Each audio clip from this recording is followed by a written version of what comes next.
Since 1980, cathodic protection data has been stored in computers.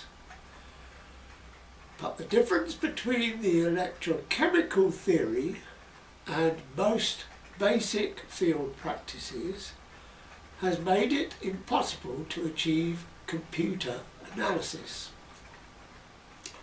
All that is done at present is to display graphs of voltages, and these are interpreted by people who believe that protection has been achieved when a voltage of negative 0.850 volts has been measured between a copper sulfate ground contact electrode and the electrical contact point with the pipeline, tank bottom or other buried or submerged metal structure.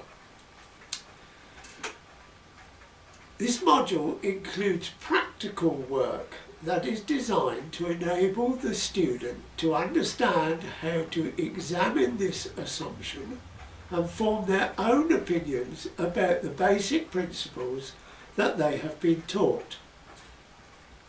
It is important that each student understands this module as a basis on which they can move forward.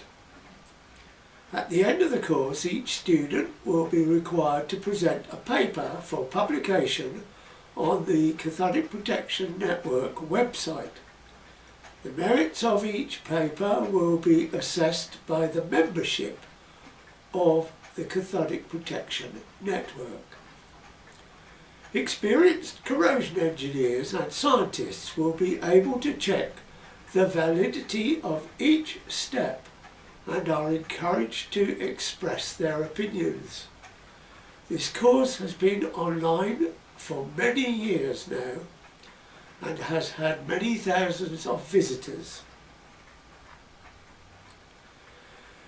There are now many interactive students, and this page has received over 76,000 hits during this past year. From discussions on a variety of social and business network groups, it can be said that these pages are being used as a sort of reference book, but that this is not helping to advance the practical application of cathodic protection, as many asset owners are working to the standards set by NACE and the Institute of Corrosion. These standards are all based on the measurement of pipe to soil potentials. I am now working my way through the course to make it clear that it is essential that students start at the very beginning and do not move on until they thoroughly understand each module. Software engineers who want to develop diagnostic software for cathodic protection and corrosion control need to understand that the laws of nature that apply to our science are paramount to their software development. Module 01 is deliberately basic in order to explain the laws of nature that govern us all and to help students to understand the equations that are taught conventionally. We must be able to relate the scientific theories to the actual displays on our instruments and the data that we record on field surveys.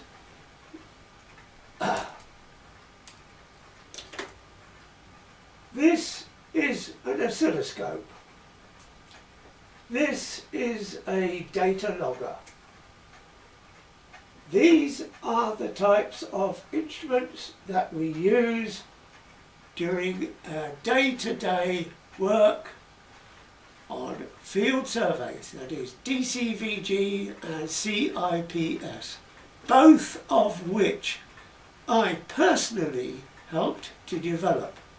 I invented DCVG in 1975 in Nigeria, and I have a complete documented record of everything that I did, including contracts that I issued. Okay,